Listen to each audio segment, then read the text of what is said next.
في اليابان في حاجات عبقرية جدا. أول حاجة، قبل ما تركب الطيارة بيكون في محطة صغيرة تقدري تاخدي منها أغطية للشنط بتاعتك، تحطي شنطتك فيها، ولما تيجي تحطيها تحت الكرسي ما تلمسش الأرضية اللي ريحتها مش حلوة. عارف إن الطيارات من أكتر الأماكن اللي فيها بكتيريا؟ يا ريت الفكرة دي تبقى موجودة في كل البلاد. تاني حاجة، في المكتبات اليابانية قبل ما تستعير كتاب بتنزله في جهاز تعقيم. الجهاز ده بيستخدم ضوء UV وهواء عشان ينظف الكتاب من التراب ويقتل الجراثيم في ثواني. فتقعد تسأل نفسك ليه احنا لحد دلوقتي لسه بناخد كتب متوسخة ومتبهدلة؟ تالت حاجة بقى، في موسم الأعياد عندهم بيطلعوا زجاجات كولا إصدار محدود.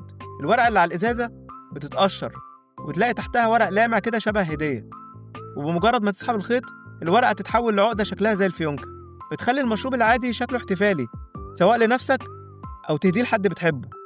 وبالمناسبة عندهم كمان ماكينة غريبة بتقلي البيض لوحدها، بتحط البيض من فوق وهي تكسره وتقليه طازة كأنك بتعمله بنفسك.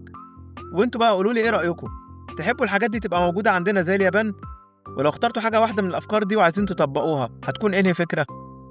قولولي في الكومنتات. وأخيرا لو عجبك الفيديو اضغط لايك وشير وتابعني وانتظر المزيد. شكرا.